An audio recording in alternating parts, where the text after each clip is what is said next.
We share a lot of health information on the news, new studies about what's good for you and what may be adding unnecessary pounds.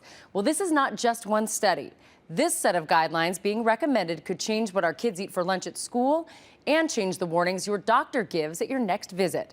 It comes from the Dietary Guidelines Advisory Committee, not exactly a household name, but a group that guides recommendations about healthy eating. The recommendations released this week demonstrate a shift, saying we no longer need to restrict dietary cholesterol.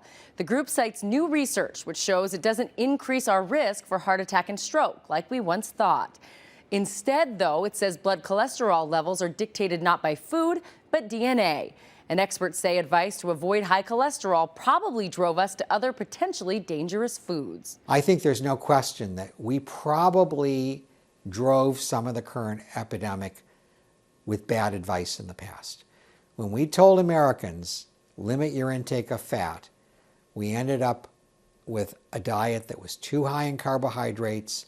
We ended up with more obesity and more diabetes, and we paid a big price for that. The committee recommends avoiding excess intake of simple sugars like what we get from soft drinks because that could lead to obesity, diabetes, and coronary disease. Low-fat diets often lead to higher consumption of sugar as well.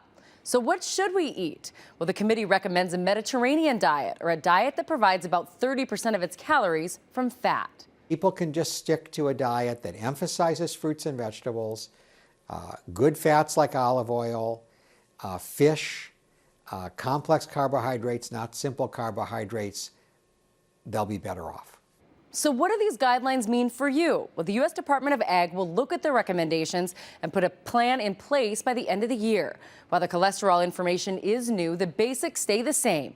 Eat more fruits, veggies, and whole grains, and less saturated fat, salt, and sugar. I'm Melissa Lutt, KXLY4 News.